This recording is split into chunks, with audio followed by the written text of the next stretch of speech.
आपको क्या लगता है कि ये जो मोदी सरकार है एक बिल लेके आई है, वो बिल में है कि अगर प्रधानमंत्री के ऊपर भी कुछ एलिगेशंस होंगे, मुख्यमंत्री के ऊपर भी कोई एलिगेशंस होंगे और अगर वो 30 दिन तक जेल में रहते हैं तो फिर उनको अपने पद से इस्तीफा देना पड़ेगा। गृह मंत्री अमित शाह ने लोकसभा में 130वां संविधान संशोधन विधेयक पेश किया है, जिसके अनुसार प्रधानमंत्री, मुख्यमंत्री या मंत्री को 30 दिन से अधिक जेल में रहने पर पद छोड़ना होगा। अर्थात अब आप सब लोग समझ जाइए, जो कोई भी इनके खिलाफ बोलेगा वो अब सीधा जेल में जाएगा, चाहे वो कहीं का मुख्यमंत्री हो या प्रधानमंत्री हो या फिर मंत्री। तो समझ जाइए ये प्रधानमंत्री के हाथ से भी पावर क्यों छीन रहे हैं।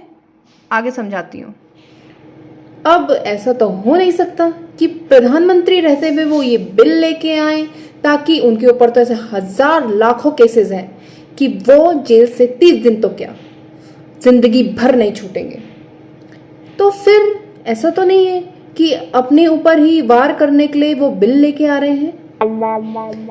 असली कहानी ये है कि वो अब प्रधानमंत्री पद छोड़कर राष्ट्रपति के पद पर जाने का सोच रहे हैं। पर देशवासियों, ये आपकी जिम्मेदारी है। आपने उनका ट्रेलर देख लिया प्रधानमंत्री रहते हुए? प्रेसिडेंट रहते हुए आप बिल्कुल नहीं देखेंगे। इनको किसी भी कीमत पर राष्ट्रपति नहीं बनने देना है, ये उसके लायक नहीं है। और अगर ये बन गए ना तो सबके लिए इतना मुसीबत का दिन होगा कि किसका आखिरी दिन है किसी को पता नहीं चलेगा।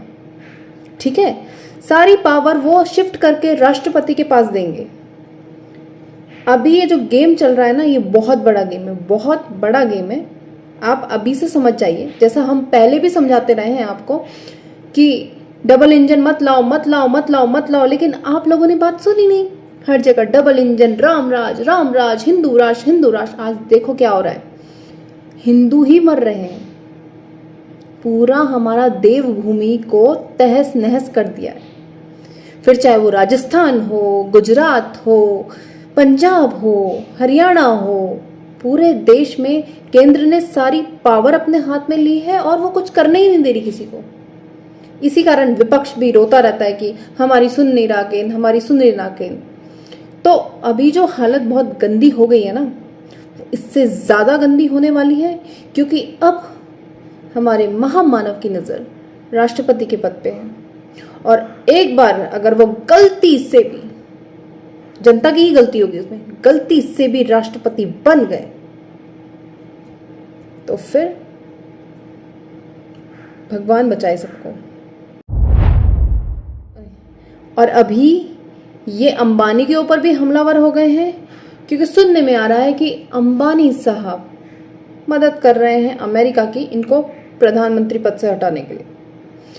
इसलिए वंतारा के ऊपर भी केस हो गया है, अंबानी के ऊपर भी रेड पड़ रही है, क्योंकि अडानी को बचाने के लिए कुछ भी करेंगे, ये किसी भी हद तक जा सकते हैं। वंतारा में जानवरों की खरीद को लेकर होगी जांच, अनंत अंबानी की बड़ी मुश्किलें।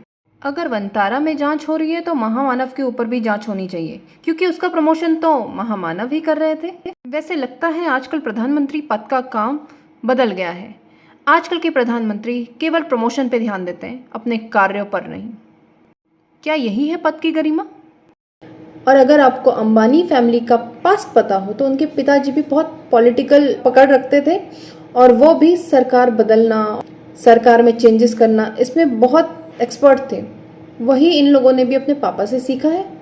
तो अभी देश की हालत बहुत खराब होने वाली है और जनता, ये अब आपके ऊपर है। हमको मोदी नहीं चाहिए। Modi should be blacklisted from India and BJP too.